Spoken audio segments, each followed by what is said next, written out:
जूनको फुरुटा एक साधारण जापानी किशोरी थी। वह टोक्यो के मिसातो में अपने परिवार के साथ रहती थी। जूनको यासु और शिगेको फुरुता की दूसरी संतान थी। 1971 में जन्मी वह एक मेहनती और मिलनसार लड़की थी।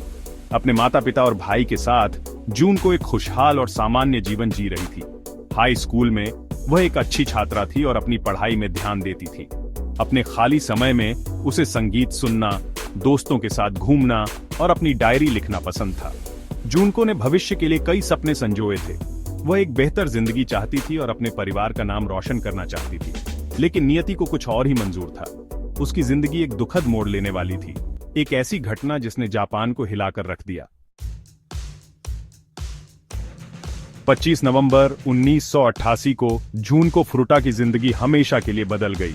स्कूल से घर लौटते समय उसका अपहरण कर लिया गया। 4 लड़के जो उससे उम्र में बड़े थे उसे जबरदस्ती एक कार में खींच कर ले गए। इन लड़कों के नाम थे हिरोशी मियानो, जो ओगुरा, शिंजी माइनोटो और यासुशी वतनबे। ये चारों किशोर अपराध और हिंसा की दुनिया में डूबे हुए थे। जूनको को अगवा करने के बाद वे उसे मियानो के घर ले गए, जो कि उस समय खाली पड़ा था। यहीं से जूनको के लिए दर्द और यातनाओं का एक लंबा सिलसिला शुरू हुआ। अगले 44 दिनों तक जूनको को मियानो के घर में बंदी बनाकर रखा गया। इस दौरान उसे अकल्पनीय यातनाएं दी गईं। उसे भूखा रखा गया, प्यासा रखा गया और लगातार पीटा गया।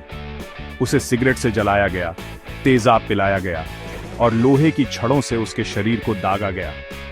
अपहर्ता जूनको को अपमानित करने और उसकी मानसिक स्थिति को तोड़ने के लिए हर संभव प्रयास करते रहे। उन्होंने उसके साथ बार बार बलात्कार किया और यौन उत्पीड़न किया। उसे जानवरों की तरह पीटा जाता, उसके बाल नोचे जाते और उसके नाखून खींचे जाते। 4 जनवरी 1989 को 44 दिनों की अकथनीय पीड़ा के बाद जूनको फुरुटा की मृत्यु हो गई। उसकी मौत उसके शरीर पर लगे असंख्य घावों और उसके दिमाग पर पड़े गहरे मनोवैज्ञानिक आघात के कारण हुई।